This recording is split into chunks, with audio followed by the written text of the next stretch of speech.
Hello, everyone, and welcome to Rocky Mountain College of Art and Design's Visiting Artist, Scholar, and Designer event. I'm Gretchen Marie Schaefer, and I direct the VASD program, as we call it here at RMCAD, which is an interdisciplinary resource that values passionate curiosity and explores critical, diverse, and creative inquiry. This program enriches the academic experience for all of our students at RMCAD and engages communities in the Denver metro area and beyond. This afternoon's designer talk is the fourth presentation in our year-long attention series. Artists and designers' methods and work direct the audience's focus to the mundane, the misunderstood, and the omitted. Catalyzed by a year of reckonings that have helped redefine our values and relationships, and inspired by art and design's transformative ability to take notice, this series pays attention to attention. And we are so thrilled to have Cheryl D. Miller as part of this series, as she has spent her influential career centering and championing the too often overlooked work and talent of Black designers, past and present. Among the long list of awards and recognitions Cheryl has earned, she most recently was named Design Visionary for the 2021 Cooper Hewitt National Design Award, and is the 2021 AIGA Medalist.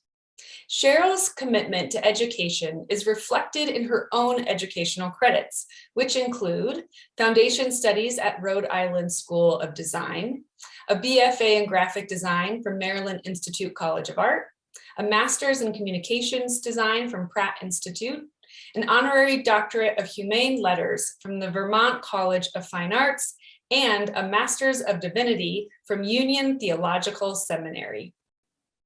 As an educator and mentor herself, she's currently a distinguished senior lecturer of design at the University of Texas, Austin. Cheryl founded one of the first Black women-owned design firms, Cheryl D. Miller Design, Inc. in New York City, where she developed corporate communications for Fortune 500 corporations and for national African-American organizations. The legacy of that work is now archived at the Stanford University Library. Her writing on the design industry is also extensive and notably includes the 1987 piece for Print magazine titled Black Designers Missing in Action, which she has further expanded and updated over the subsequent years. This series of articles addressing the underrepresentation of designers of color in the field continues to reverberate across the industry, influencing generations of designers. In her talk today, titled Designing in the Dark, Cheryl will describe how her formative years coincided with both the civil rights era and graphic design's eclectic modernism era, most notably led by Pushpin Studios. This experience fueled her own design and advocacy work and extends to her current scholarship, which decolonizes and dismantles white supremacy ethos, which remains present in the structures of graphic design practice, academy, and industry. Within the context of today's complex personal and societal losses, challenges, and injustices, Cheryl's distinguished and dedicated career presents an inspiring model for what paying attention as an artist and designer can look like, and the important impact it can have on our lives and on culture. It is my absolute pleasure to introduce Dr. Cheryl D. Miller.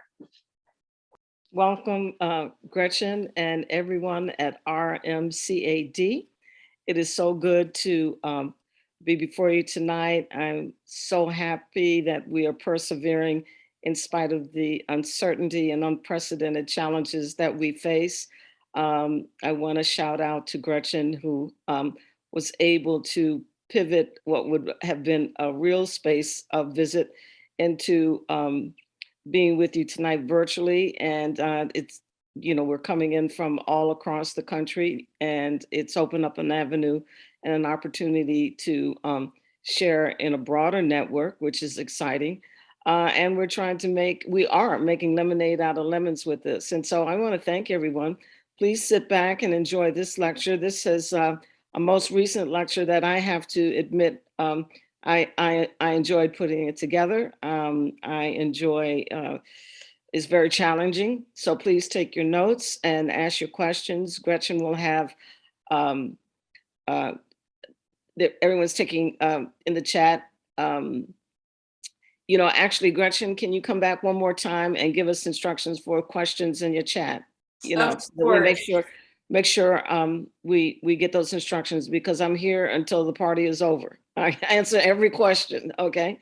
So can you give us housekeeping on that? Yeah, great idea. Thanks for bringing me back to do that. So throughout Cheryl's presentation, please, put any questions you have for her in the chat, and I'll keep an eye on that. And at the end of Cheryl's presentation, I'll jump into the chat and read those questions aloud for her to address.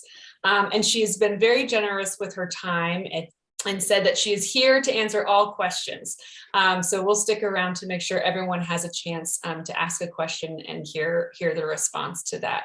So throughout the presentation, please feel free to use the chat to ask questions, and then I'll read those for response at the end. Okay, and we always have such a great time with these lectures because they're full of aha moments.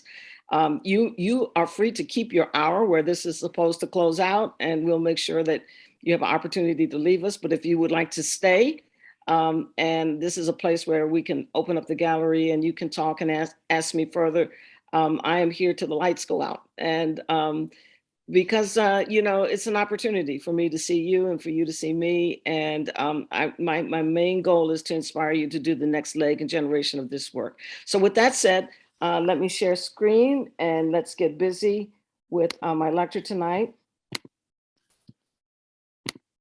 And Gretchen, can you give me a thumbs up that everybody can see Designing in the Dark? You should see yellow pushpin. Yep, looks great. Okay, so first thing that I'd like to do is challenge you. This is a controversial lecture, and I know it. And with that, I want you to do something with this lecture. I want you to take some kind of action and use whatever aha moment you have. I want you to use this lecture in your journey in some kind of way. I'm going to not only give you this information, which might be new, but I'm going to explain my research process. How in the world have my lectures and my writings are full of so much verve.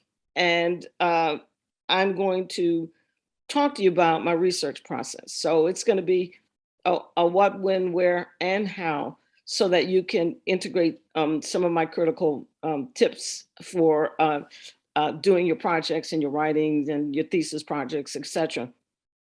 The first thing that I do is that I answer every question a hunch. All right, so things come up just in the course of your day. I wonder why. What is that? That smells like, that tastes like. And a lot of times those little whispers that come, we don't stop. We don't stop to chase the answer wherever it may lead. And that's one of the things that I do. I pay attention to, and especially if a question haunts me, I'll write it down, but if it keeps coming back, I'm like, okay, I got to deal with this. So a part of this is I ask lots of questions, and then I go after the answers. I pay attention to every question. Listen to your questions and do something to answer. And you will experience in listening to this lecture, I want you to, if you have a question, it might not lead to an answer I can give you tonight, but it might lead to some part of research that you will do. With that said, let's look at some history and some mystery questions I have had to answer. And maybe you'll have the answer to some of the questions that I present, or it might inspire you to go dig deep with me. We are looking at, Designing in the Dark. The pushpins that push back is my theme, and we're zeroing in on eclectic modernism, 1950 to 1970s era, which is also known as the era of the conceptual image, the psychedelic era. And I decolonize this lecture This is academic year 14 lecture that typically appears about toward the end of any semester, which is whether it's fall or spring. This is about lecture 14 in the canon of your general graphic design history trajectory. Okay, each week we're studying, a new era, a new model. This one usually comes up almost toward the end of the semester. AY 14 is where it appears. I decolonize now graphic design. Of course I can teach Black graphic design, but I am into integrating the canon and the story and dropping more contextual conversation of culture and politics and the tension, what we call tension in the text, into our story. We've had one perspective to the graphic design community and canon, and my scholarship seeks to integrate, all right, not just a sidebar book you read. I want it in the main canon. And so what we're looking at is what I call, one of my tools is synoptic critical thinking. And what that says is parallel and synoptic are two different things. Parallel is like you might have 2 or 3 events going on at the same time. You could have, one news event here, one news event there. Synoptic is one event and a lot of things going on at the same time. And that's where the depth of my research begins the colonization process. Okay, so we've got one event. So let's take a current event like this going on right now. You've got a discussion on January 6th event at the Capitol. With that said, you've got a CNN version, you've got a Fox version, you've got an ABC version, you've got a CBS version, you got an MSNBC, BBC, you've got everybody around a lens, one event.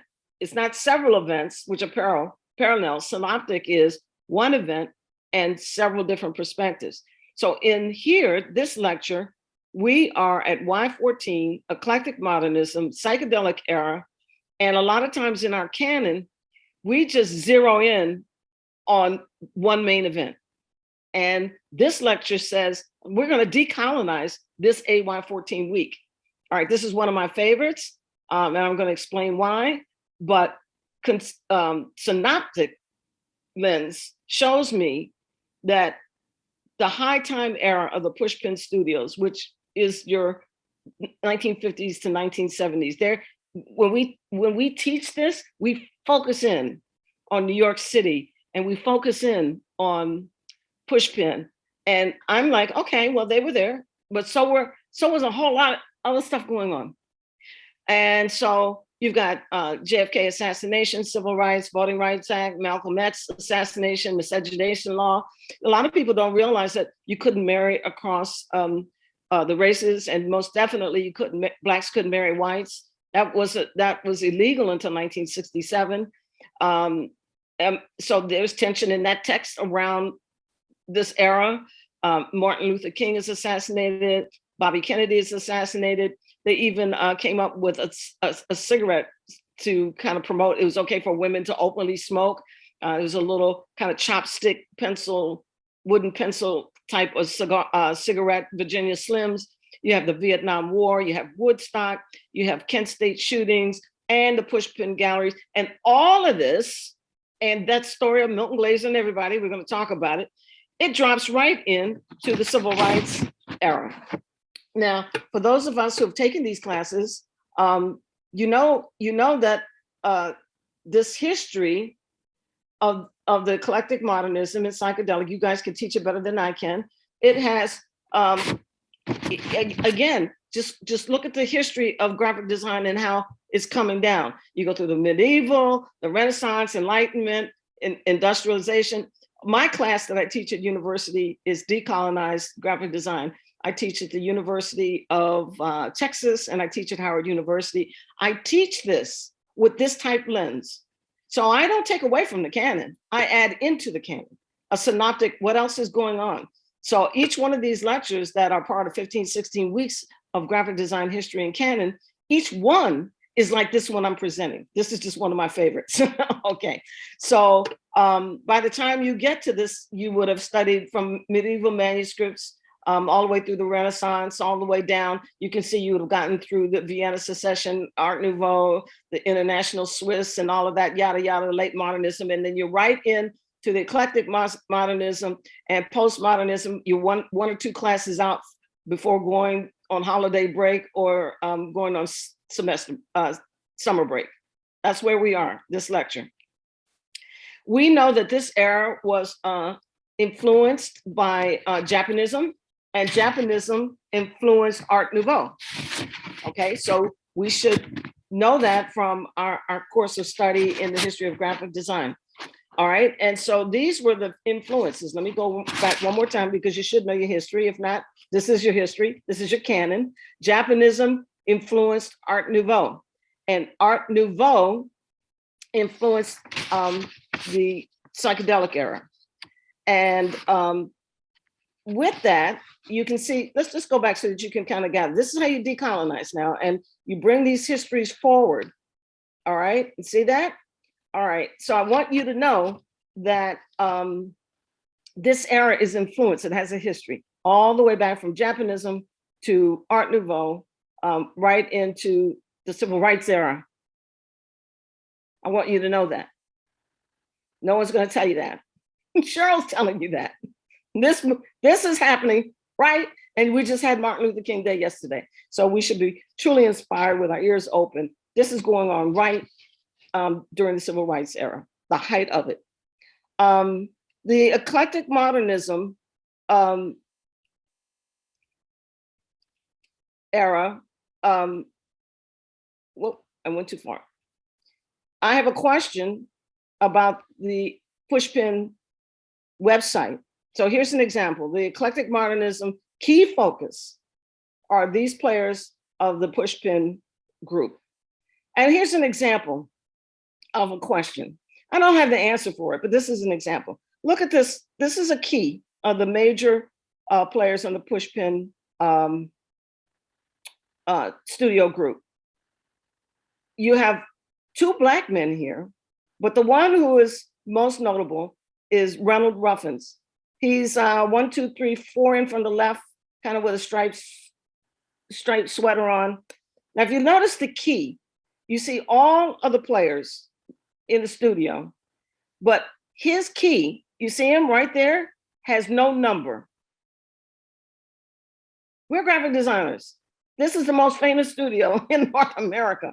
The website has a missing key number for Reynold Ruffins, who is the Black, one of he's regarded, slip and slide of the history, he's the Black founder of Pushpin Studios with Milton Glaser. So there's a question there. I've seen this chart in different places, but on the website, see that? The key in the middle doesn't have a 15 register that says Reynold Ruffins. So that's a question. I'm like, why is that, guys? You all are designers. You don't put errors up on your website. I don't have an answer, but why is the key number 15 missing? You know, is there an agenda? Is it an error? Are they verbally non-communicating? I don't know. This is where, you know, I get a whisper, and, you know, if I had time, I would call the pushpin.org and say, look, you guys know, and I'm all over Instagram with this one. So I know they've heard me and they could have been corrected by now, but I don't know. Are they communicating? Is it an issue? I don't know. One of the main figures is Uncle Milty. Who doesn't love it? Uncle Milty. He's a main focus.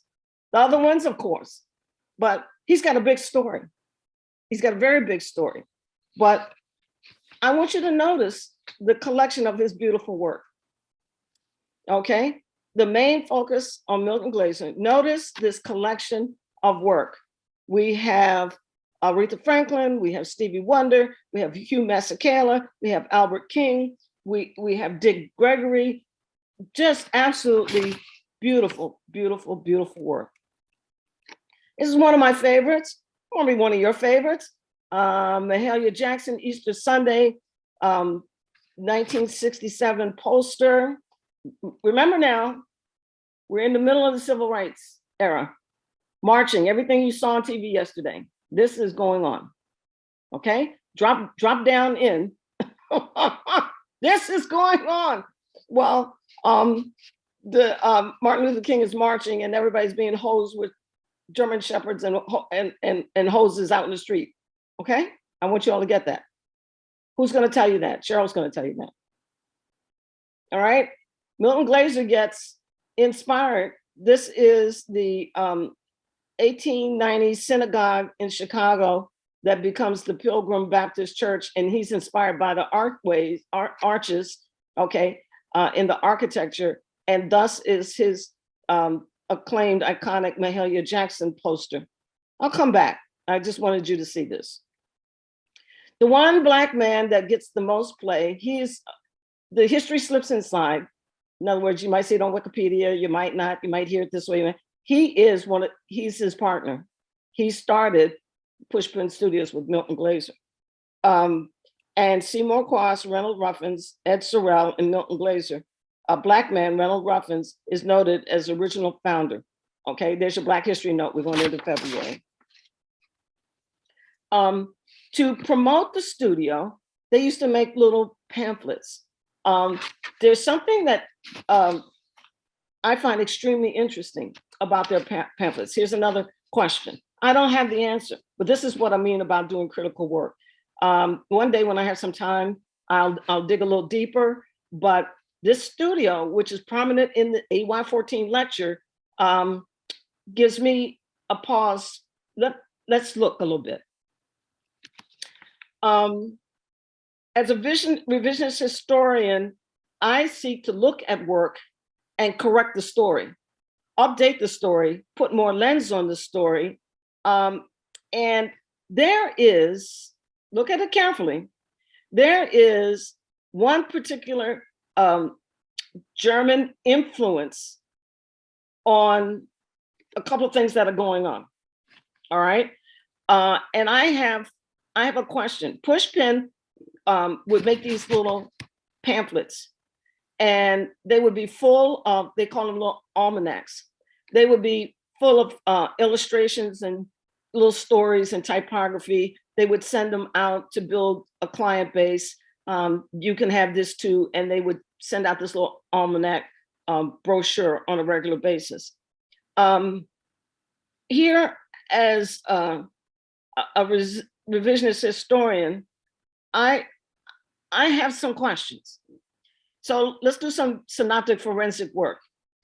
I see a German modernist influence in the almanac. Let's look carefully.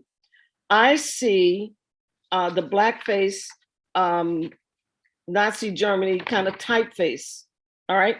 I see, okay, stay with me. I see Afro Deco architecture banner and type of the Harlem Renaissance. There's a lot going on in this civil rights, Pushpin, eclectic era promotional brochure that's being sent out. Now see, I ask questions. What am I looking at? I don't have all the answers, but this is an important answer that I found. Where did this Afro Deco look come from? Most people, if you Google on the internet, you would think that the origin of this look out of the Harlem Renaissance belongs to Aaron Douglas, which everyone will give him credit. He's an AIGA posthumous medalist awardee, has a big story. Google for Black History reports, you're gonna get Aaron Douglas. But Aaron Douglas is not the father or the originator or the creator of the Afro Deco look. One Reinhold Rice, German modernist, immigrant who comes and tucks down into Harlem during the Harlem Renaissance era of history, brings this look. This is after World War I. He's a German. This is early Bauhaus, Germanist, modernist stuff dropping in to the Harlem Renaissance. And he comes in and he is on a project with Elaine Locke, who is at the time Negro sociologist, and they do a magazine together. Weinhold Rice creates this look with the typography and this Afro-futurist deco look. This is German. And Rice is inspired by his work, and he pays for Aaron Douglas to take lessons from him. Now, look at this carefully. When we, everybody wants to know, well, who are you from? Who are your mentors? And who this, that, and the other? Franz von Stuck, okay, another German modernist, is Weinhold Rice's mentor. So we've got a genealogy of this look coming from the Germans, and Weinhold Rice teaches Aaron Douglas. Now, 1913, okay? All right, so this is all going on with, after end of World War I, the beginning of Bauhaus, German immigrants into North America, and this one tucks down, this Mr. Rice tucks down into Harlem, and he influences Aaron Douglas. And I guarantee you, if you put up Aaron Douglas and go to Google Images, you're gonna see all of this stuff, but don't associate, do some research. I'm telling you the truth. You gotta look carefully. This looks like Aaron Douglas. This is Weinhold Rice, who taught Aaron Douglas. Aaron Douglas took it and was inspired by it and came up with his own style. So this is a place of revisionist history. And then I'm challenged when I lecture, one of my branding for design or one of my other lectures, is Rice, is he appropriating? What's he doing in Harlem? What's he doing taking all the Black work, doing magazines? All right, I'm just saying. Okay, so all of this look, let's take it back. All of this look, Pushpin has picked up in their monthly almanac. Mr. Seymour Quast is still alive, so we asked him. If I had time, I'd call up Seymour. And I said, Seymour, this is Cheryl Miller. Can you ask me a question about these influences? Okay, what do you say? You were there. You made these books. What does this mean? I have no idea what it means, but I find it very curious because this is the inspiration. This is the look, and this is the trajectory. And this is how, I dare to drop it in to AY14, psychedelic era, eclectic modernism. Okay, with that, there are two other Black men who are going to tell you this. There are two other Black men in this studio. There are three altogether. Loring Udemy, so Reynold Ruffins, Loring Udemy, and Fred Marshall. Fred Marshall. I don't have a lot of information on Fred. Steve Heller has a sighting for him in Print Magazine, but this is what happens to us as Black designers. No one's writing about us. No one's doing the history. The canon is just full of what I call white default, white Eurocentric male perspective. They're the publishers. They've been the professors. Who's going to tell you all this other stuff? It's your turn to dig up this scholarship. But this is Loring Udemy, and what I do is I collect fractals. Here's a bio. Don't ask me where I got it. God knows where I got it. Stuff gets passed to me. And guess what? This is Japanese. All right, Loring Udemy. Mr. Udemy was born in Bedford-Stuyvesant, Black Ghetto, Brooklyn, 37 years ago. He studied design at the Cooper Union Art School and joined Pushpin Studios in 1955. After leaving the studio, he held a variety of jobs in packaging and pharmaceutical design and was art director at Columbia. He now works as a freelance artist, concentrating on record album design and editorial art. He is a part of Pushpin Studios. Okay, two other men. Who else is going to tell you that? Okay, and of course, there's Ed Sorrell. Okay, now here comes the most important question. Why did I showed you Milton Glaser? Okay. And what I did was I showed you all of his Black work. Not I Love New York, not Bob Dylan. I showed you all of his iconic Black posters and album covers, Aretha Franklin, Stevie Wonder, et cetera, et cetera. You can go back. Why did Milton Glaser get all of the Black work? You mean to tell me there were no Black designers that could get this work? Now, I'm not teaching Black history here. I'm teaching decolonize. This is a decolonized lecture. A114, the history of graphic design. I am challenging and dropping synoptic conversation into our canon, and I'm asking questions. Why did Uncle Milton get all the Black work? That doesn't seem very fair. Well, let's start answering and looking at this. Civil rights era now. Civil rights era.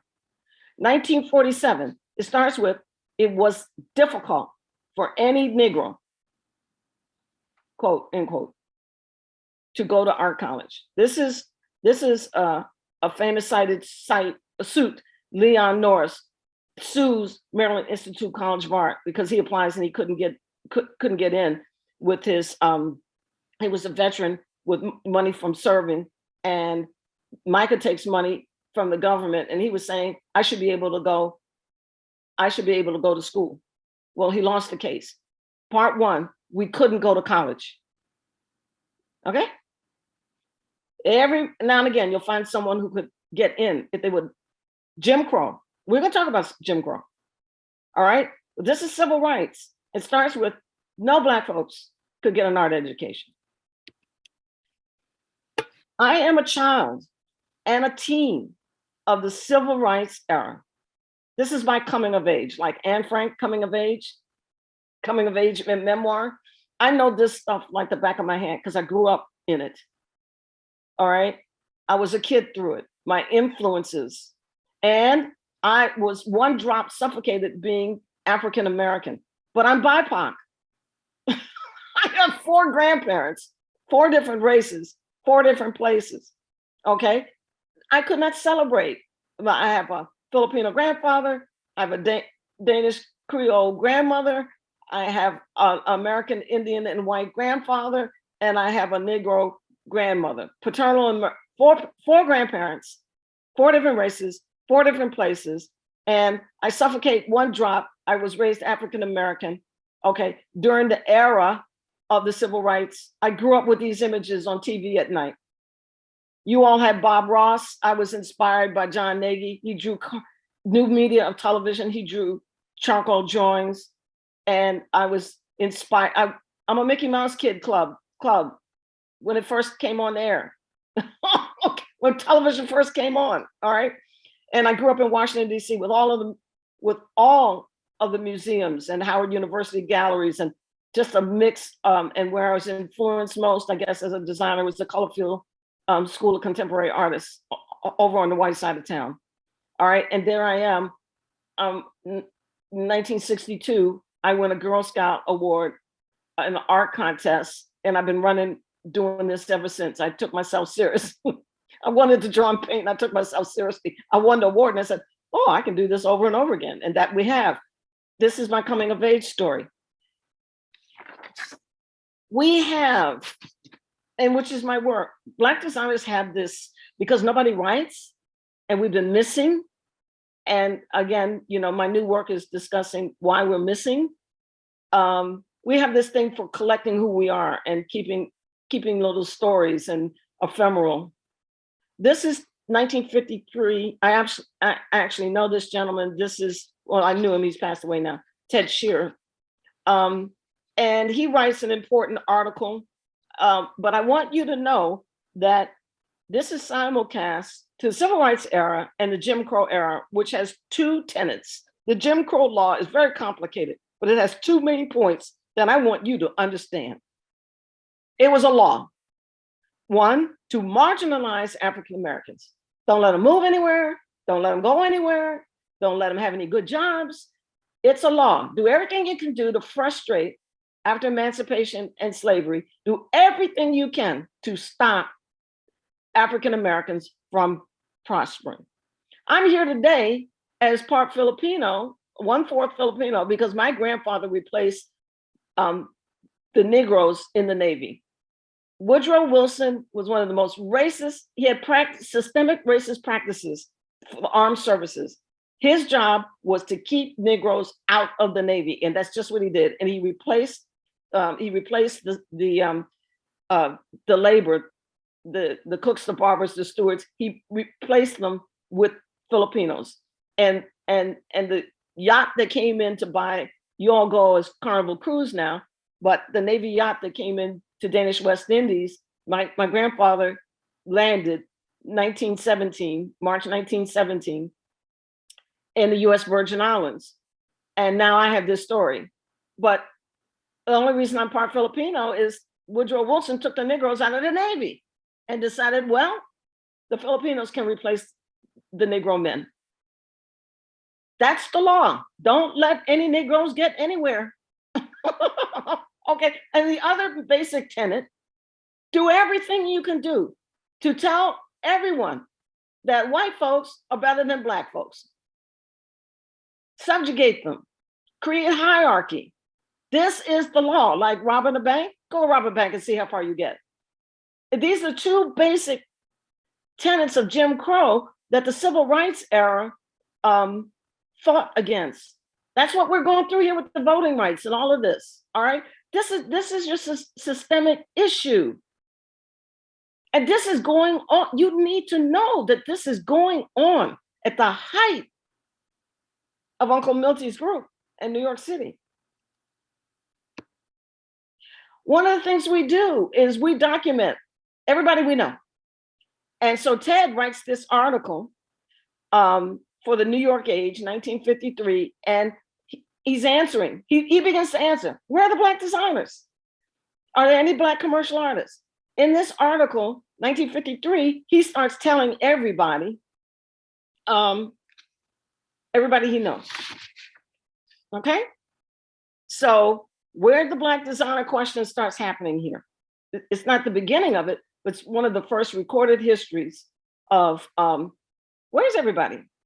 Well, everybody first off is being frustrated because of Jim Crow. Jim Crow is stealing portfolios. We're in the era of two civil rights leaders, Malcolm X and Martin Luther King. Martin Luther King is nonviolent, and let us call Malcolm X as assertive. These were our civil rights leaders, and they both were assassinated. Malcolm had his own manifesto and doctrine. Okay, you can see him on YouTube. Let's just call him assertive. Okay, in February 1965, he gets murdered and he's assassinated. Up rises Black nationalism, which the Panthers' doctrine and manifesto begins the Black nationalism movement of the Black Panther movement, which is Black nationalism is a movement of pride. All right. And look at the art that goes with this out of our community that doesn't make the history books. Who's going to tell you? Cheryl's going to tell you. Cheryl's going to tell you because I grew up with it. This is the 1968 Chicago collective of bad relevant artists, Afrocobra, COBRA, collective of bad relevant artists. 5 artists out of Chicago develop a manifesto, a tenet of everybody doing the same project, okay? Using the same tools, the same colors, that you can use this, you can't do that. They had a list of to-do guidelines, and all 5, Jeff Jonathan, Wadsworth Jarrell, Jay Jarrell, Barbara Jones Hogu, and Gerald Williams. And just recently, Ion Design, you can Google that. Sylvia Abernathy did the mural, A Wall of Respect in Chicago. This is a Chicago movement. We talk about social graphics and social corporate communications. Here you go, look at the psychedelic, look at the influence. And Soul of a Nation now, just Google it, do some work. Here are your new projects. JC and some new scholars, and the show has been repurposed, and it's traveling around. Soul of a Nation. All right. Well, I grew up with this. I grew up with Jeff Donaldson at Howard University. My mom worked at Howard, and I would go over there to get a ride home from school, and I would sit in the gallery. These were things that I saw. I saw this. And that's why I can't let you just look at Meigs, Hollis, and Drucker with AY14 eclectic psychedelic movement without telling you about Afro-Cobra. It drives me crazy. I'm like, we were there too. Somebody teach it, somebody write it. As I said and opened up, do something with this lecture. Okay, so this was about yesterday. Sit with that.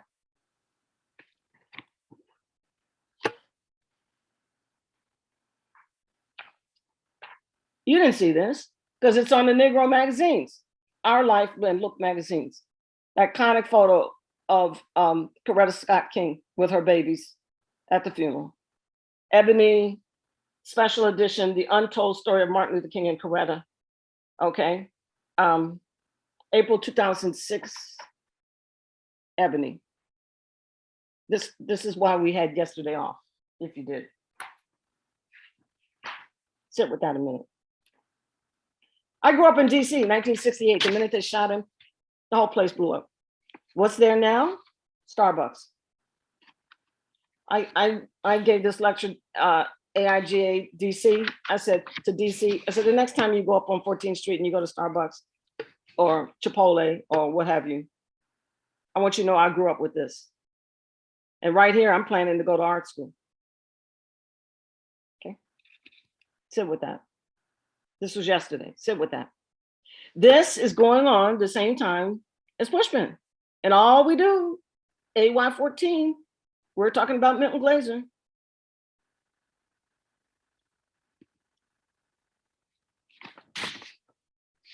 And if that wasn't good enough, they shot Bobby Kennedy.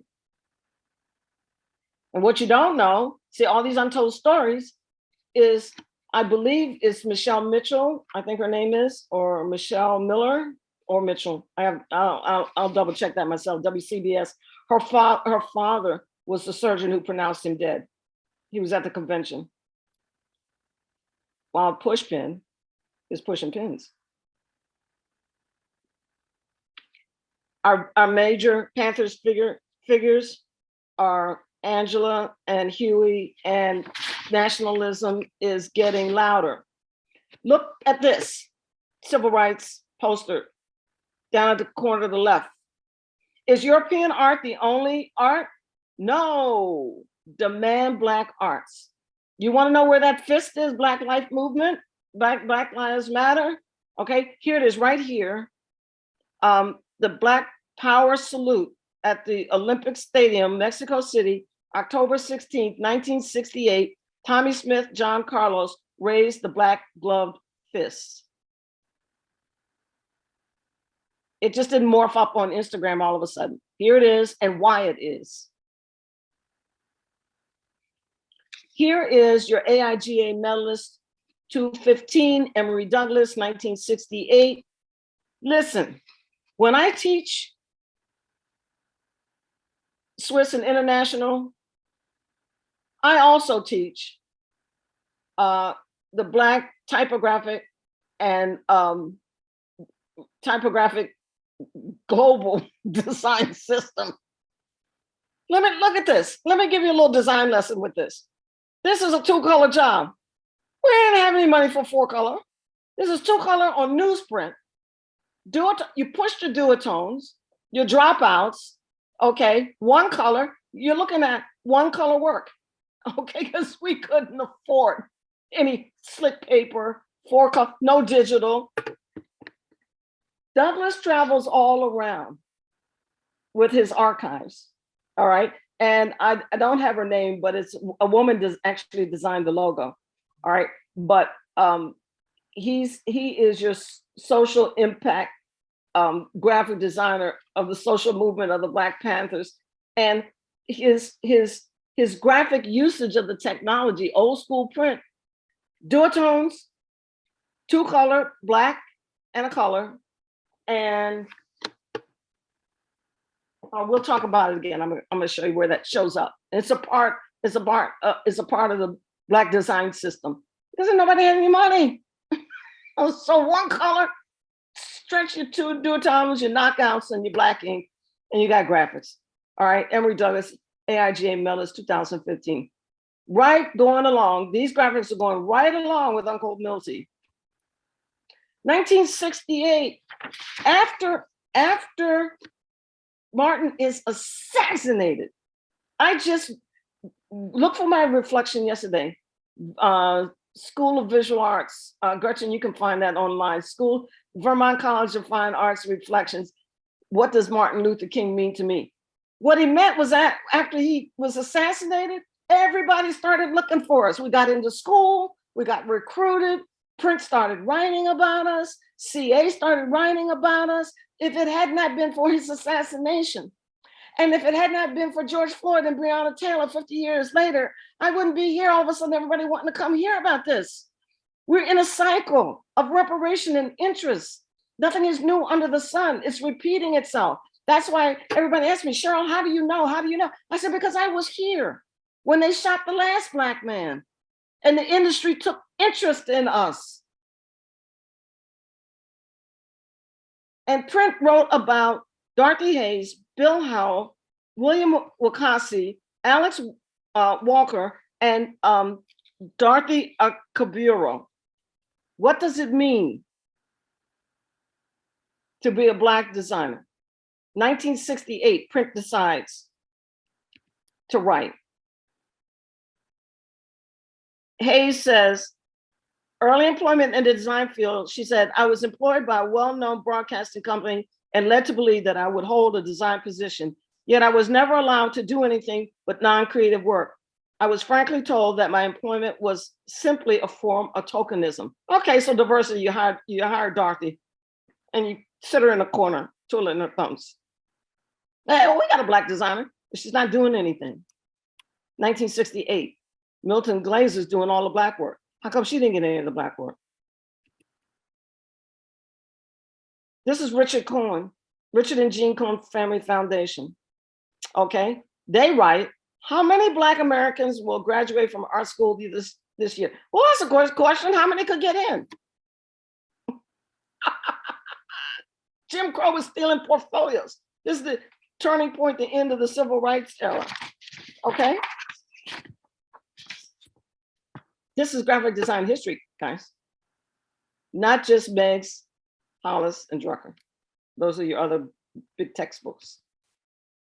Colors of State of Mind. Dorothy is featured in a portfolio of 40 statements on a single theme. She appears 1968, 69 again.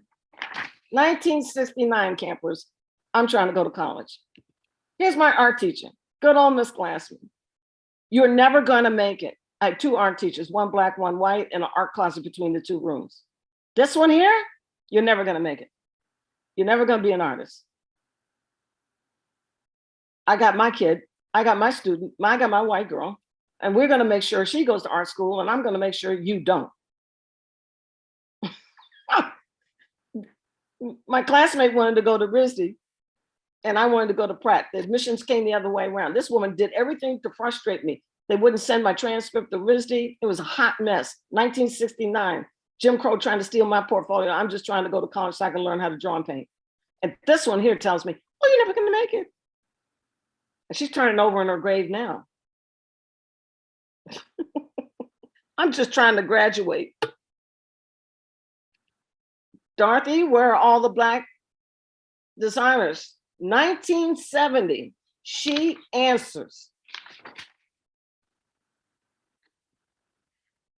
She and Eli Cantor, she comes up with a whole, listen, this is a place, as soon as I show you this, Gretchen, this is a place for my commercial. This is my commercial.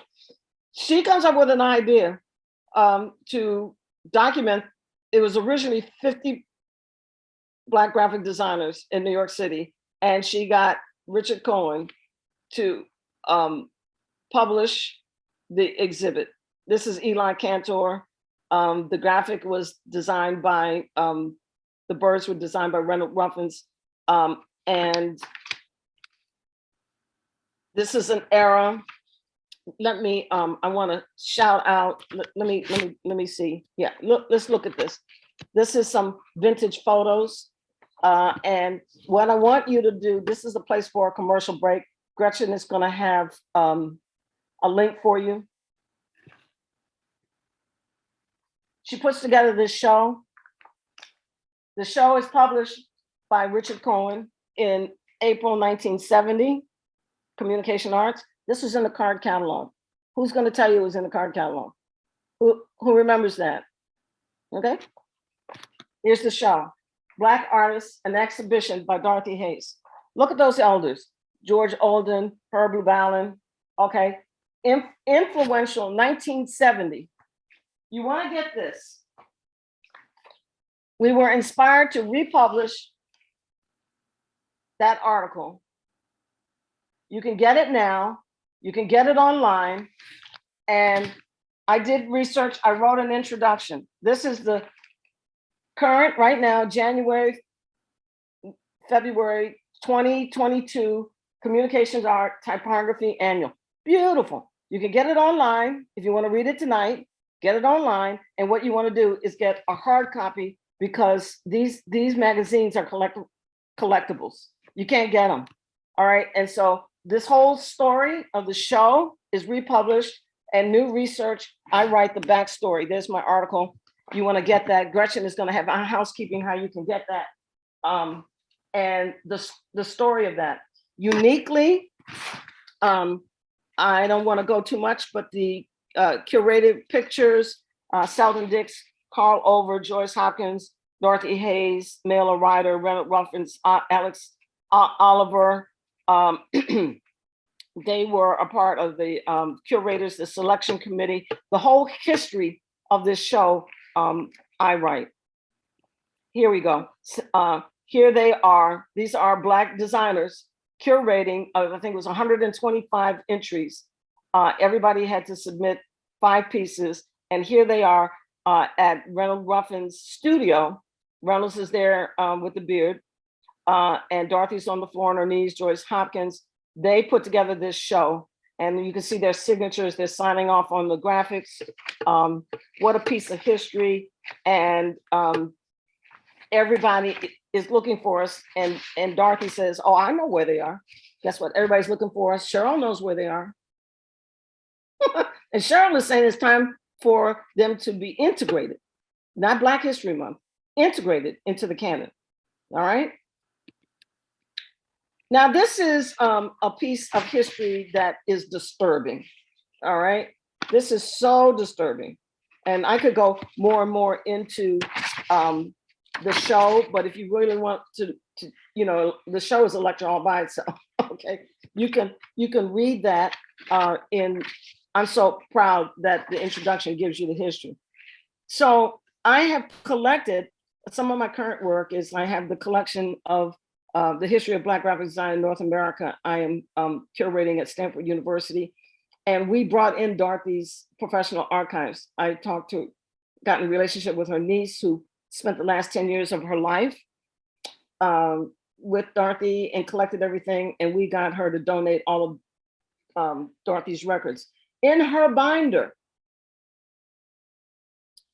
and memoir of putting the show together, she writes, I'm like, is she writing to me? I'm reading a dead designer, dead Black woman.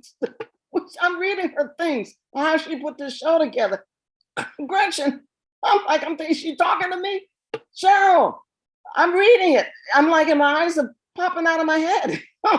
She says, 30 days before the show, December 6th or 7th, December 7th, 1969, Moselle leaps out of his window. I said, Moselle leaps out of his window. I'm reading, she's writing and I'm reading.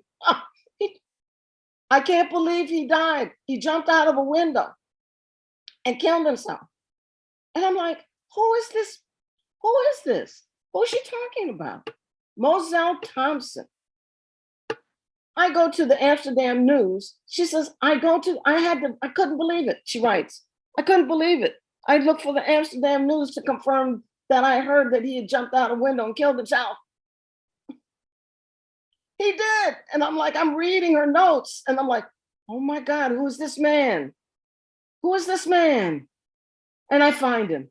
And when I find him, I find an incredible designer, Black designer. A catalog of incredible album covers. Circa Milton Glaser. So here becomes some of why Uncle Milty got all the Black work. First off, his major competitor jumped out a window. And Jim Crow did the rest of it. That's the truth. This history drops right onto yesterday's celebration. Civil rights era. I'm just telling you the truth, guys. Listen, so my research says to me, and look at that. See down the bottom right of that? That's Moselle's album cover, one of his last for Martin Luther King album. The Man of Love, the Martin Luther King, Dr. Martin Luther King. Must be an album of his speeches. Look at that. That's for you yesterday. What happened to this guy? My research from his brother. He was tired of being taken advantage in a world that never appreciated him. A long time male companion he shared an apartment with left for California, leaving him distraught. He exited his window. He was always struggling for money.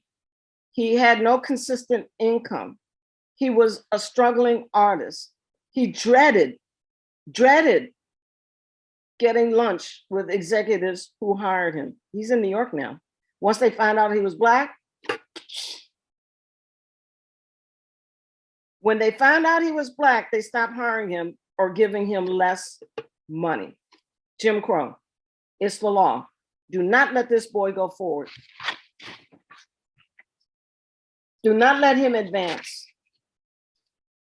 Let Pushpin go. Use Pushpin.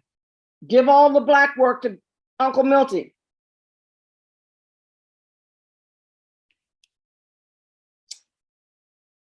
This is Ted Shear. Here's a question I don't have time to dig for. There's Ted Shear.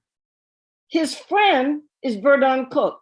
Ted Shear, I told you back up at the beginning, he wrote, we all know each other. So Ted is the one that wrote the 1953 article. Verdun, he's listed, he's one of the 50 in the exhibit. For some reason, he drops out. So the history picks up 49 Black designers. Why Verdun Cook? It needs research. Why did he drop out of the show? Who made him mad? What? That's an example. That's a research right there. Can we find Verdun? Can we find his family? He was listed 50 Black designers, 1970 in that show to prove that Black folks are doing design work. And he drops out. The history only picks up 49. And then one died. They had a memorial for him at the show, at the gallery. Incredible dialogue. All of this is going on. I'm just trying to go to college. If I had Google to search, my God, would I have gone? I don't know. I had an invitation. Civil rights. They all came down to the metropolitan areas and gave admissions. In other words, invitation.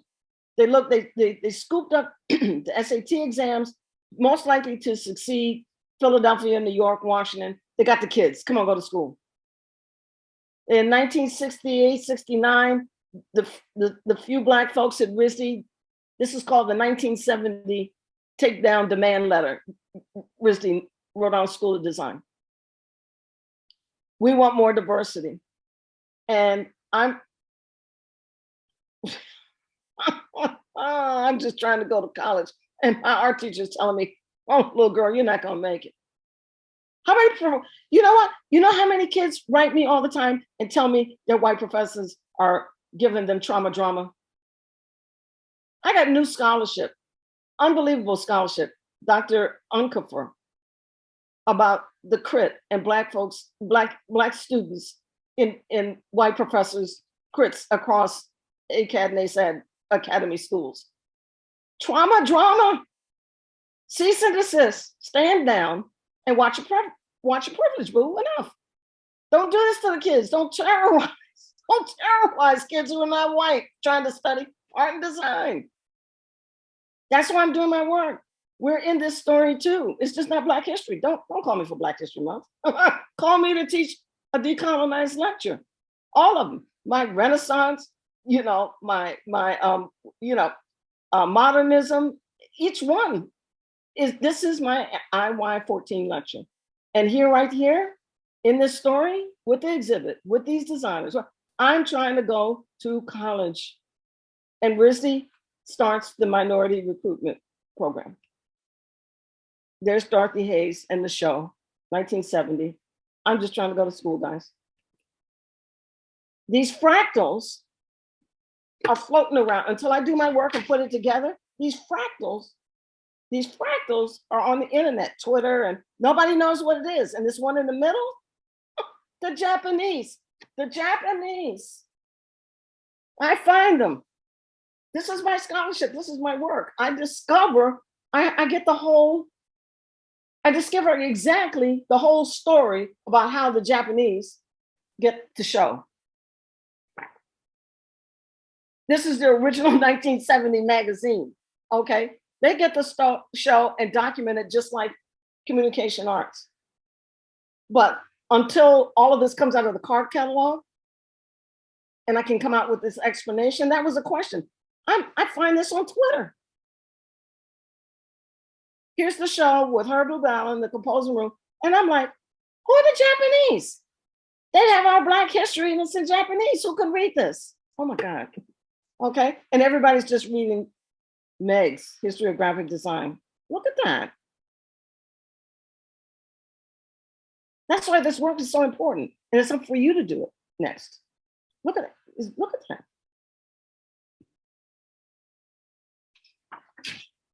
Look, there you are, artists, 1970, who were there when Martin Luther King was assassinated. I was too. But who can read Japanese, campers? Oh, that's okay.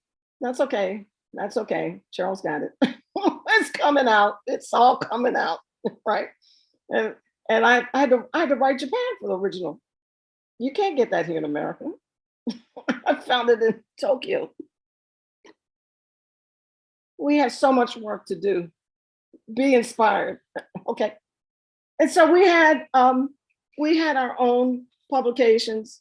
Gordon, we had our own photographers, and a lot of my research comes from the Negro photographer because he's documenting funerals, weddings, church organization events. They're on the back of obituaries, who's who and what's what. We're breaking into our own dance. We couldn't dance on American Bandstand. So this is the beginning of the era of the imagery. They don't teach you this, all right? So set design, media, Soul Train. Essence was a big thing because all we had was 17 magazine. 17 magazine. That was it for, white preteens and such. Essence magazine.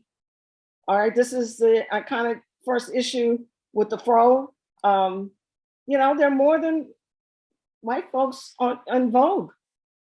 The history, oh my goodness, you got to take my history of advertising. I don't know which Y it is, AY one of those weeks. The history of how did Black folks get in that advertising anyway? All right, and that's around the height of my firm in New York. There was a press. If we're eating your food, smoking your cigarettes, back then you had cigarette ads, drinking your Coca-Cola, You're going to hire us to do the ads, and you're going to put us in the ads. Thank God for Berry Gordy. We have our own music and labels. And Roy Norman, you don't know Roy. Roy he's Disney. He's doing animation. All right. These things, who's going to tell you? Our newspapers, the Negro newspapers, document our stories. This is Elijah Muhammad, Fruit of Islam newspaper. You want to know what's going on in the Black community and who's doing what? You know, the Afro magazine. This is our magazine design. All right. And so in there, I look for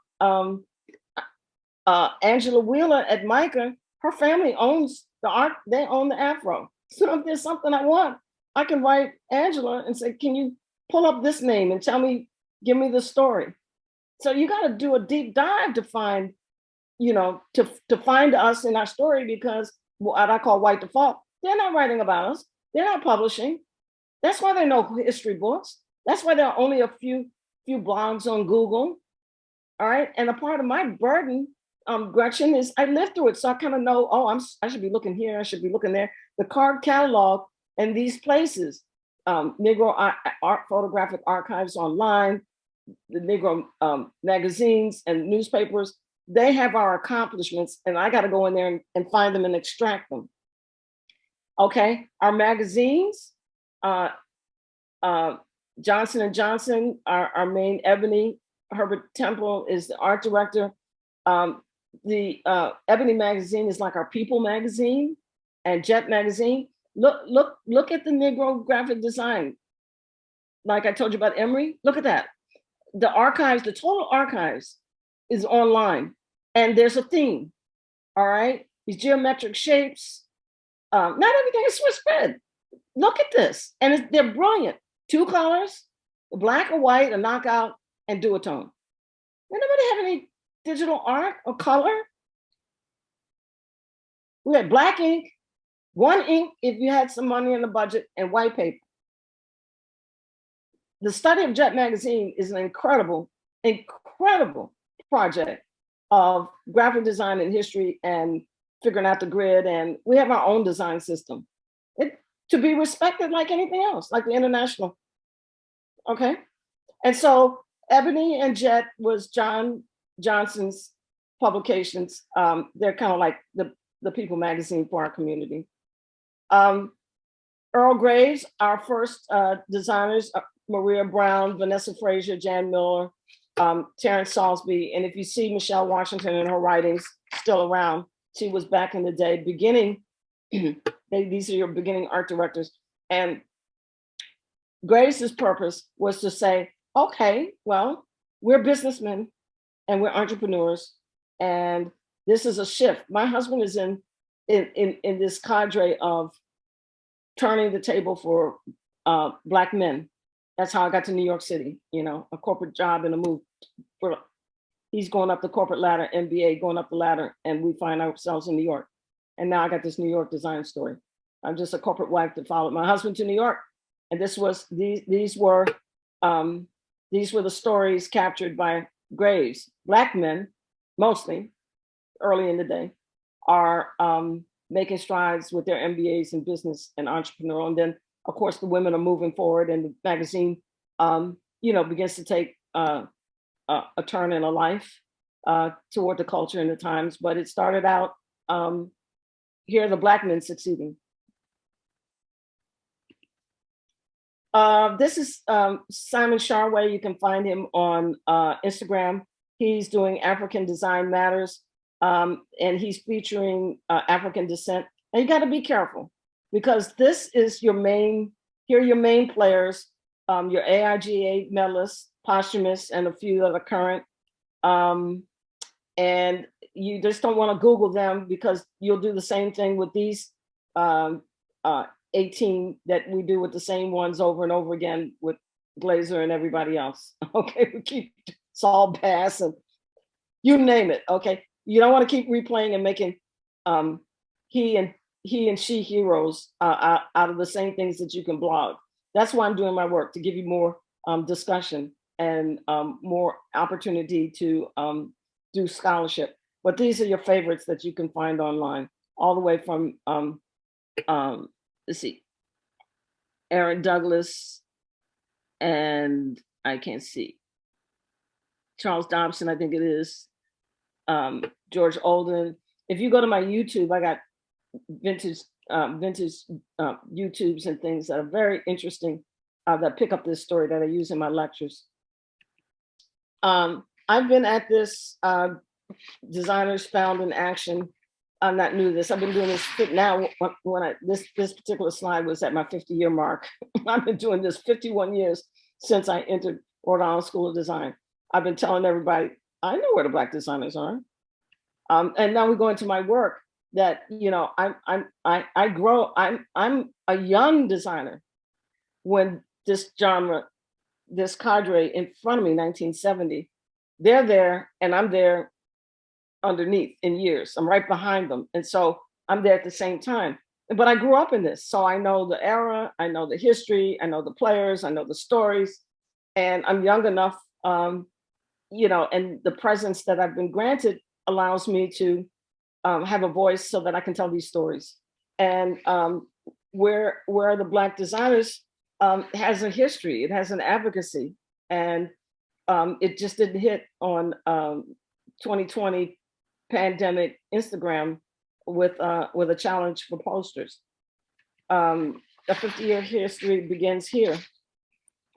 And in my work, I'm a trade writer, and it all started with a thesis. So I repackage. I now am a juror and a critic. People ask me to come in for senior capstone and thesis launches.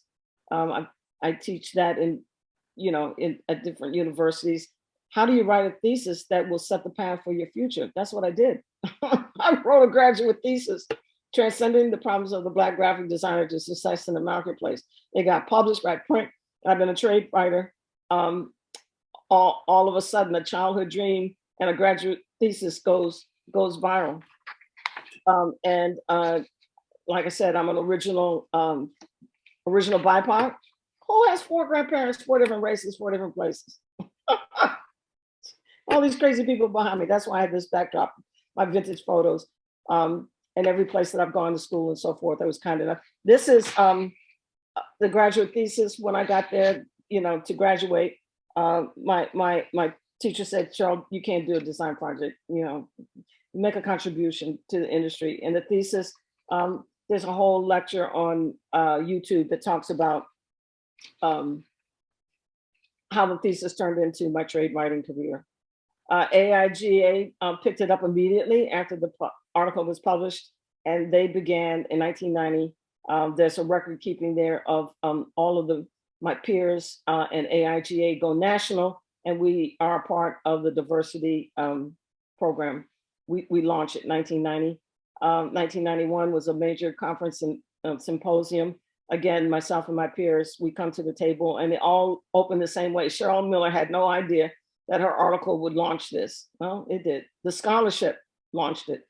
Okay, honestly, it's the scholarship that moved the needle. Okay, in addition, to the marching and the picket signs and, the awareness. Scholarship turned the needle. And Maurice Cherry's work, if you know him, he in this advocacy story, he picks up the statistics, with 3% of the audience, with this, that, and the other. Anyway, now everybody's looking for me. I'm just, trying to design and do what everybody else is doing. And I'm trade writing, Update Print Magazine, 2016. I write again. Black designers still missing in action.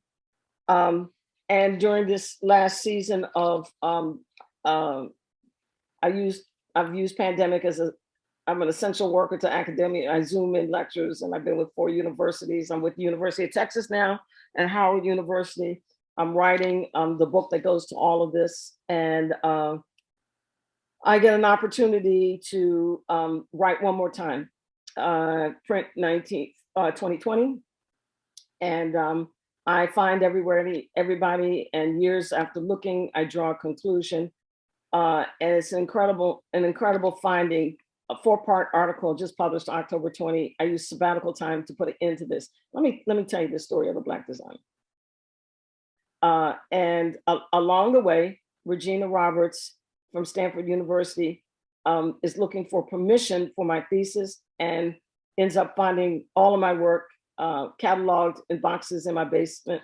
And she comes and says, ask me, do I want to donate my work to Stanford? So I have the collection of all of my design work, all of my scholarship, back notes, letters, research that, like videotape and film that hit the floor, all the things that have made the ingredients to all of my work. My professional archives, I have the collection at Stanford University. She came and we reboxed everything, put them in archival boxes. Here,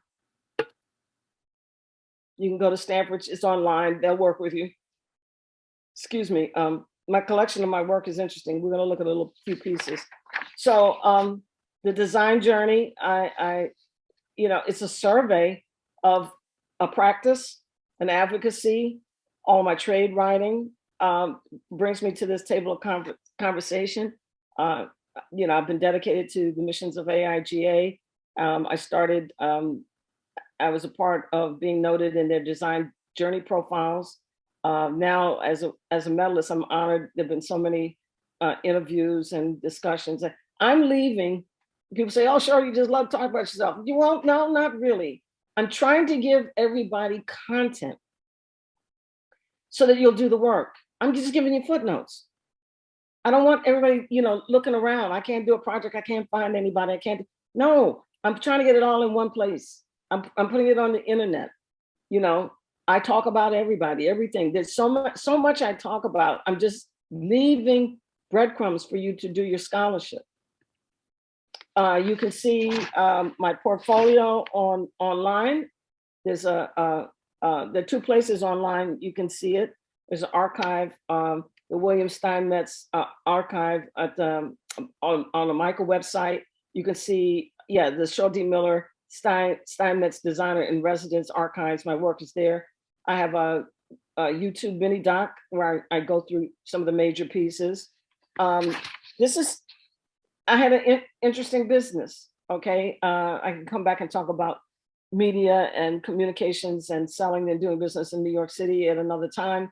But, I hit a wave of demand and command for media to address Blacks in corporate communications, sales promotion, advertising.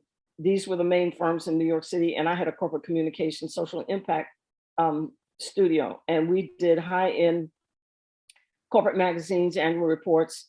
I'm not an advertising or sales promotion lady. I'm a publication designer. And so all of these books, I would spend time and money to do them, use the resource that I had, use Negro design, one color, one color duotone, but I knew printing techniques and papers and things. So I pushed, this is all before Adobe. And my firm was kind of pivotal to Mac, and we transitioned from the craft of graphic design to the technology of graphic design. So these books are my publications are a mix of transitional from original printing process and graphic design process to digital and Adobe. So I'm kind of in this stretch, this place of transition in technology. All right, annual reports I did for major corporations, and I had a template. One corporate 500 would send me over to a national organization that they sponsored. So one client would make 2. So as an example, Time Inc. was my client for corporate responsibility work and quarterly reports. And then they sent me over to the United Negro College Fund and paid my bill and their work over there to do their annual reports and so forth. And this is an example of we're moving into digital and Adobe, and the offices, at least the first Max and all of that. You know, I got the first Max. Guess what? I got some of the first Max. Okay. I want to put together a museum room someplace, the Cheryl Miller studio room. And so this is an example. I'm pushing emboss, gold stamping, I'm a typographer. So the books have a classic look. I throw my books out on the table. You can't tell because of style. You can't tell what year they were done. No way. Just, you know, classic grid, and you know, I'm doing what I know to do to make pretty books with you know, corporate budgets, sometimes money good, and sometimes not-for-profit budgets.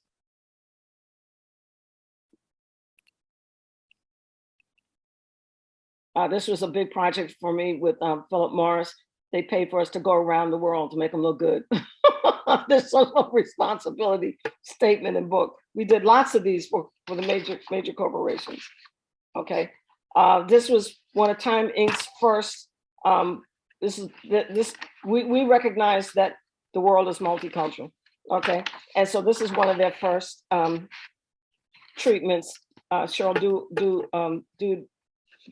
do our first diversity corporate publication. You can still find Gil Ashby active. He teaches illustration out in the Midwest. He was a young illustrator on the scene with me, and we featured all of it. He's just an absolute wonderful illustrator. You can find him on Instagram, and he's still servicing and teaching out in the Midwest. These are advertorials. You know, I was doing work at the beginning of hip hop. This is for McDonald's, and an advertorial is communication work that drops into editorial that's sponsored by a company, and it dropped into YS magazine, not-for-profit annual reports. And people are interested in my books because they're cataloging history. Not only are they beautiful pieces, but I'm telling history for that's, you know, I started social impact graphic design. I'm documenting history of our community for not-for-profit organizations after the civil rights era that are doing the work. And so my books are collector items. Look at that, David Dinkins and all of the major African-American publications. Jackie Robinson Foundation. This book is so interesting. Rachel Robinson came to me, and she had unpublished photos of Jackie Robinson, and so we made this elegant annual report. That's an example. I took all of the gold leaf pages and dropped in these unpublished photos of Jackie with the kids. These are my letter forms. I have a whole nother conversation about when we talk about symbols and letter forms. I think that's A1, 2, or 3. I talked to you about the history. It wasn't just Herb Lube Allen and yeah, and Tony Dispigna, and there are only about 2 or 3 Black designers doing letters and swashes and stuff. And so, you know, I celebrate that we're in New York doing corporate identity and the letter forms and typography too. Yes, I did the first BET, was a client over the decades of my performance and practice. And I did the first, very, very, very first prototype for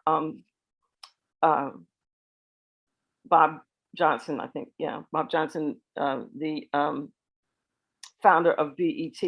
And that's another long story. You can hear in a lecture how I was a television graphic designer for WTOP, CBS Local, and I was downstairs and Gail King was upstairs in the news department as a production assistant. And Oprah was in Baltimore. That's how long I've been doing this. And he came down and he says, I got an idea, lady. I'm looking for the Black designer in the shop down here. Who are you? Can you do a B, a T, a B, a E, and a T? And I'm like, yeah. So you have to hear that story. I have to come back and give you that, but it's the truth. We've done repackaging for them, the BET holdings, and we did their first annual report. Okay, so they went public and came into New York City. And this is a transitional piece. We did transitional in technology. I just bought, the Macintosh, and we're moving. Incredible story about NASA commission. Charles Lilly, who is best known, he's best known for the portrait of Malcolm X. Another great story of Charles illustrating. And all these guys would come to my office, and we do collaborate, do work. And this one was a commission from NASA for the first African-American astronaut. And the story of how they came is, fascinating. This is another popular one, Aaron Douglas inspired. All these have won an award one way or the other. And now we're doing the lectures. I'm meeting so many people. It's exciting. So I have a social media. I'm keeping up with you guys. And I've even started NFTs. How about that? So we're going to keep it moving. My collection, I had a firm, not a freelance business. That was also, I think, was a qualitative difference in New York. It was hard enough to pay rent to live in. And so a lot of studios were freelancers with a drafting table in a corner next to their bed. I had a firm and a business, and I was in this building on the corner, 39th and Lex. And these are all of the people who either supported me or designers, my original publishers. And there were a lot of people, my printers, I had a tribe. The story at the top there, or Joel Peterson, who did the Rembrandt with the nose in my iconic Where Are the Black Designers. I found out recently that he's in this magazine, and he won the student contest for the student award for the year, and won the cover. And he became acclaimed. No one knew he was Black because he did Rembrandt with the nose on this iconic issue. You can get it on eBay. You can auction it. I have a few of them, but you want to get the magazines where I'm writing. Okay. I'm often asked who's my mentor, and I'm like, you know what? Nobody helped me with this. I had writing editors and coaches all the way to help me. And one of my greatest inspiration is Ida B. Wells. The way to right wrongs is to turn the light of truth upon them. And that's what I do. This is a truthful lecture. For academic purposes, fair usage, and a shout out to Stanford Libraries, shout out to Herb Lubalin Center for Research Notes. Copyright, I can come by, do whatever you want to do. And I want to, I'm always available to Zoom in, and we're working on how to do that so it's even more intimate with hybrid. And I'm gonna leave you with a quote from Dorothy Hayes. Time and time again, I've been asked by the advertising and publishing industry and corporations, where are the marvelous talent Black artists we're always hearing about but can never find? This indicates that for young Black artists, there has always been a lack of identification with the field of graphic communications, identification that could inspire them to develop their individual talents. People spend a lot of time talking about what needs to be done and what they would like to do well. We didn't, we just did it. As a result, this show, Black Artists in Graphic Communications, was born. As for me, this exhibition represents my background, my present, my hope, and my future. I thank you tonight. I'm here. Let's chat, and I'm going to stop share, bring everyone to the table conversation. And wow, I could go on and on, but we've got, if we don't stop, go to bed, I can't be with you tomorrow. So, but please, please, please, I thank you. I know a lot of this is very, very challenging, but nonetheless, true. And so, like I opened up, do something with this truth, be inspired, make, that's what design does. make our world, our practice, our lives better. Okay, Gretchen, there you go. Quite a call to action. Yeah, great thing to share with our students. Thank you so much, Cheryl. You know, it's hard for my lectures to be done so quickly. You know, people get involved, but that's why I stick around. So please stay with me and go ahead and let's talk out some questions. Yeah, very generous to continue your evening with us, since especially your East Coast time. Okay, we did have one question. So someone's asking if you'd be willing to talk a little bit more about your experience at RISD and MICA. If it's not too personal to ask, specifically, was it a positive experience? And at the time, what was the climate and how did it feel to be there? Okay, well, first off, as my CV says, I did my foundation studies there. That was, it was my intent to do the full course of study there. Unfortunately, by Thanksgiving, when I got home freshman year, my father was diagnosed with pancreatic cancer, and they told me that he had 10 months to live. And so my whole freshman year in Providence, I knew my father was dying. So by the time August came, and I was to return to Providence for my sophomore year, he died 2 weeks before my sophomore year. And I needed to get back to my mother in Washington, D.C. And the deans called each other and MICA just let me in.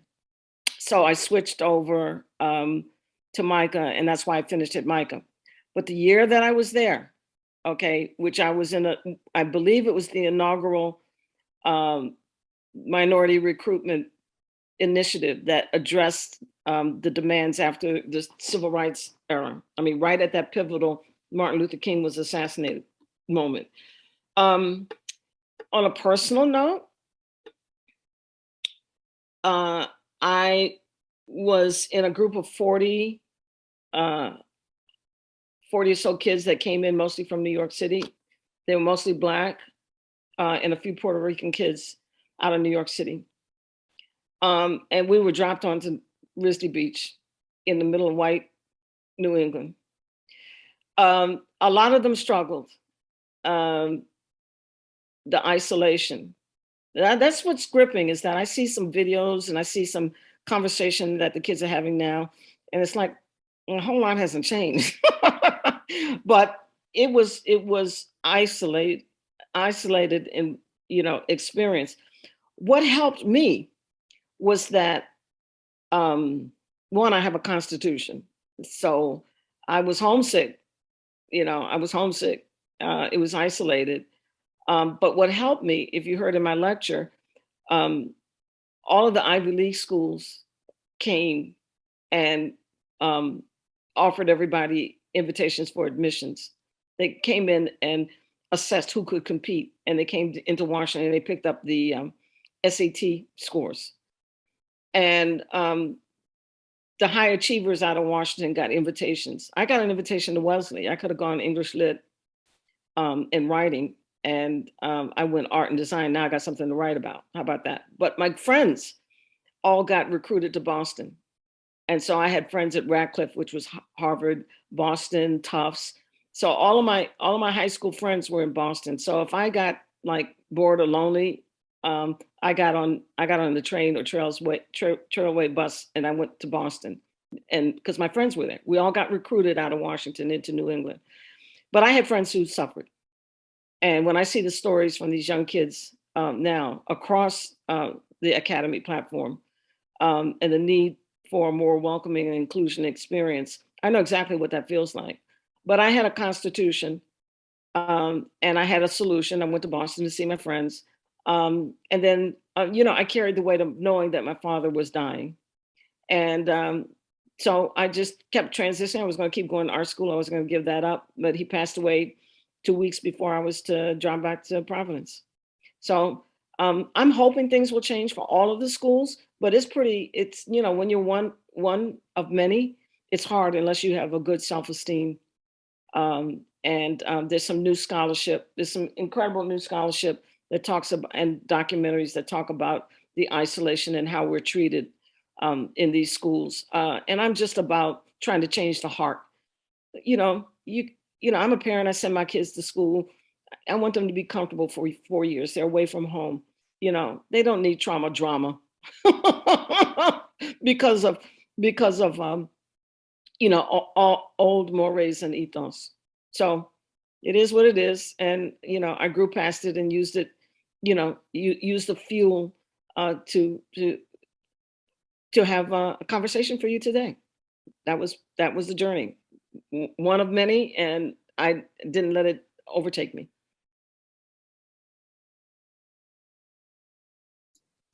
One of your many lines that I wrote down tonight was that you took yourself seriously right at the beginning. Yes, I did. Yeah. Making sure others would too. Yeah. Let's see. There was someone who was curious if you happen to know a specific graphic artist that was working in DC in the government space program, a Peter Robinson.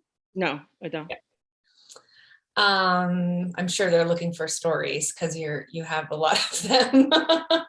I guess, I was really struck too by this method of questioning and inquiry and curiosity that guides your research and really just kind of how you engage with the world now and through your life. And I was just curious if there was something like in your childhood or something that, or in your education experience that really fueled and inspired that desire to ask those kinds of questions. I think too often, especially kids can ask questions and then they're really shut down. So I'm just curious about that upbringing and how that might translate, I think, both for students and educators that are with us tonight. Well, I think that first off, I did not have design mentors. I had no one to help me with design. But I had people around me that wanted me to write. All the way from high school. When I graduated, my English teacher came to me and said, well, if you ever want to write, come see me. I said, well, why are you telling me that now? I'm going to art school. The gift that was given to me that others could see that they wanted to pull me along was writing. I don't know, because the only thing I ever wanted to do was art. And that's why I said, and like I said, I got the invitation to go to Wellesley, English Lit and writing. But a good writer has to have something to write about. And stepping on the path of art and design, I'm like, oh my God, I have so much to write about. I'm not a fiction writer. I enjoy memoir. Okay, I command that genre well. So having these gifts, the help came to write. And when the help came to write, the coaches pushed me. So you got to have a good editor. You have to have a good developmental editor. People who were my readers on my thesis, the acclaimed Dr. Leslie King Hammond, emeritus African historian Micah. She was a reader on my first document. And I've had really good editors to push me. And then what really I got led to my theological education. When I got there, I was pushed to scholarship. And the whole story of how I got there, and they were a client, and next thing you know, I'm there. And after a semester, I was invited into their doctoral PhD biblical program. And I'm like, who knew I had skills for this? And so I'm there with Cornell West and Dolores Williams and Katie Cannon and James Cohen and theologies of liberation theology and systematic theology and the place of social justice. And so the writer goes into theological space where I have to write to get out of school, So the writing, I just had a gift along with design. And so, but what came to push me was what was needed to be an engaging writer. And then the opportunities and people wanting me, you know, to write. I'm constantly invited. I've got a book regard. I don't want to open it up yet, but you know, I've been invited to write your monograph. And so those coaches pushed me to answer they taught me how to dig deep and how to go after those questions and be bold enough to go get those answers. And then when you find them, be courageous enough to tell people the truth. I didn't learn that in design school. I learned the challenges and the advocacy and the work that our industry needs. And that's what I write about. And I helped as a designer, you know, in my practice, I helped my community. I helped corporate America start visually dialoguing and cataloging other than white people in their books. And then in my own community, I helped them to develop pieces that were competitive so they could go out and tell their story, fundraise, and so forth. So the practice was one of the first of social impact graphic design. Thank you so much for sharing that. I guess a final question might be, and I know some folks will join us tomorrow in tomorrow's Q&A session as well. I mean, you're teaching at multiple different universities right now, and so much of your work is just about educating all of us. But it's just been such a difficult couple of years to be in school at all different ages. So, you know, and then this is kind of tied to another question of someone, you know, they said that earlier you mentioned that we're in that 1968, 2020 loop, right? This kind of repetition. Exactly. Mm-hmm. And so thinking about, you know, young artists and designers in school right now at this moment, what kind of advice do you have for those people, and where are you directing them to find really hope at a moment we're just so tired after such a long time? You can't be tired. Use this to your advantage. You've got to lean into it. My graduating class, because I've had capstone classes since we've been in pandemic, you know, and I just completed teaching branding for diversity for the seniors who will be graduating at UT Austin Design. And I've been telling them, listen, use this moment to your advantage. And the advantage is put it on your website, put it on your portfolio website, that you can command Zoom, that you can, if you can design in this platform in a collaborative team, learn to present, learn to do your research. If you can command this, you're going to be working. So put it on your website that you can design in Zoom. You can lead a team in Zoom. You can use these Miro and mural boards. Okay, you find your client. Look, I'm in Denver right now. Tomorrow I'm going to be in Denver. You know, Friday I'll be in Washington, and then come next week I'm going to be in Austin. I could not do that in real time.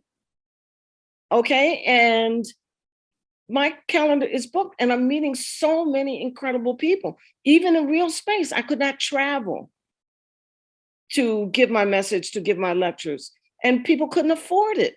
You got to fly me in, my ground transportation. You got to feed me at least one meal. My hotel, you know, get me back to New York. I fly out of New York. That's no cheap commuter flight. Okay, so I'm not having a fit. I'm having a blast meeting you guys. And what I'm sharing with you, get into LinkedIn. Get into LinkedIn and find me on LinkedIn, because I promote jobs. People write me every day. Cheryl, who's in your network? I said, well, I'll post it over LinkedIn. So I put up my crazy post, but then I have this one right here. It's right here, I repost all the jobs. Okay, so all of you guys that you want CD Holmes Miller LinkedIn.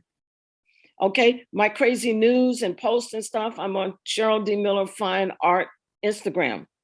Okay, you are find your boss on LinkedIn.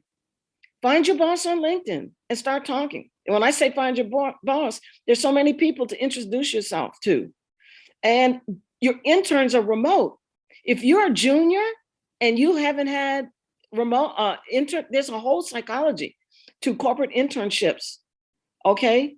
And they're all remote, all right? And there's no excuse for you not working at the end of this, okay? But there's no more taking your Black portfolio and flying into New York and walking around. We were talking about sea change. Lean into this, and your portfolio should say you can command social media, you can design and do critical thinking on mural boards, you can command presentation and team work in Zoom and WebEx and all of these different platforms. And you start telling that you can compete in this space. So I'm leaning into it. I'm one of the few that have this lecture. And even on a good day, I could not address every invitation because I couldn't travel that much. You know, in 1 week, I could be in 5 cities via Zoom and meeting an audience of anywhere to 100 to 200 people, easy. You know, and so I can do my work in this. Gretchen, I don't even know what's gonna be like when I come out of this. You know, I'm like, oh my God, what am I gonna do? You know, but use it to your advantage because everything has changed and this is the way it is. And now we're going into metaverse. Look, I'm selling art. I'm trying to do the NFT thing. I got a whole line of fine art NFTs to collect. But you all are not leaving me behind. Take me along. I'm going with you. Well, Cheryl, I am so excited that we got connected, and that we were able to Zoom you into the community. I will say, I know that travel can be rough, but I do hope, I know Denver want you here in person. So please just know from all of us in Denver, you are always welcome, and we'd love to host you in person at some time if ever. Oh yeah, you know, I'm coming. I got family. We'll come in. Right. Really sprawl out anytime. And I'm happy. Look, we still have, you know, we have half of the community that was here. Anybody that wants to keep the 32 here are you guys are going to succeed because it takes the extra. It takes the extra. Okay. Forget race, creed, color, and everything else. This is a tough business.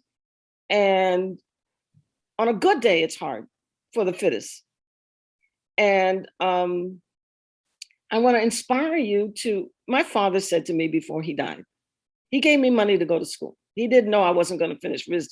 He didn't know he was going to die. But what he did tell me, he said, Cheryl, you know, I'm going to support you, whatever you're going to do, but be the best. And don't forget about your academics. That's what my dad said. So I'm giving that to you. If you're going to do this, be the best. And make sure you know how to read and write. Cheryl Miller knows how to read and write. Okay. And when all else fails, she can read and write, and you guys read and write. You all read and write what I read and write. So listen, you got to work everything. You got to work everything you have and be the best, you know, during wherever we are. And right now, you got to make lemon. Listen, here's one of my quotes I've been saying. Got lemons, we got to make lemonade.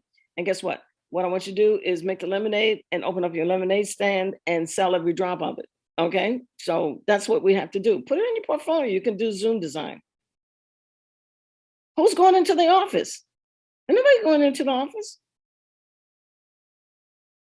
You better tell somebody you can design on Zoom, Gretchen.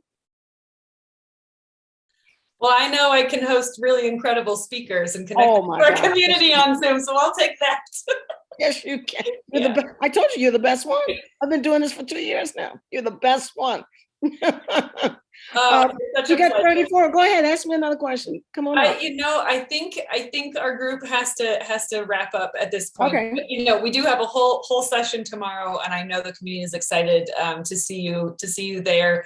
And yeah, it takes the extra. I think I can't think of a better way to close out our time with you. It's been amazing. Thank you so much, Cheryl. Yeah, I'm gonna scroll these chats. Maybe we can print. I saved it. Yep, okay. I saved the chat, so I'm going to share that with you because there's a ton of thank yous and some other people designer recommendations they want to share with you. And yeah, lots of good things in the chat. Yeah, So I'm saving and I'm going to let us go, but yeah, that 50-year loop is real, guys. And so even if you look at the history of the Spanish flu, it lasted 3 years. So I project we're going to be here for a minute, just a touch more until it clears out. And you can look at like this window for, I believe it's going to stick this time, the diversity move. It kind of started, if you want to know how long the window, 1968, it lasted as long as, look at the history of affirmative action. So when that kind of fizzled out, that's your window of opportunity. All of a sudden, affirmative action started to whisper away. And then once they put Obama in, well, we gave everybody a Black president. Isn't that enough? So things started going down. So it took 50 years for all of that. So you can almost, all you gotta do is read the tea leaves of it, and you can see, I do have a crystal ball. The crystal ball is, I back into things. All you gotta do is observe. Reserve and research and listen. The key is observing. Okay, so we'll be back tomorrow. Bring your questions tomorrow. I'm going to be with everybody, and you all have been absolutely fabulous. And if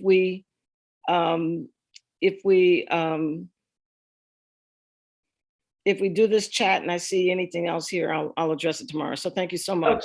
Okay. Thank you so much, Cheryl. Again, thanks for all of you for sticking around and being with us. This has been fantastic.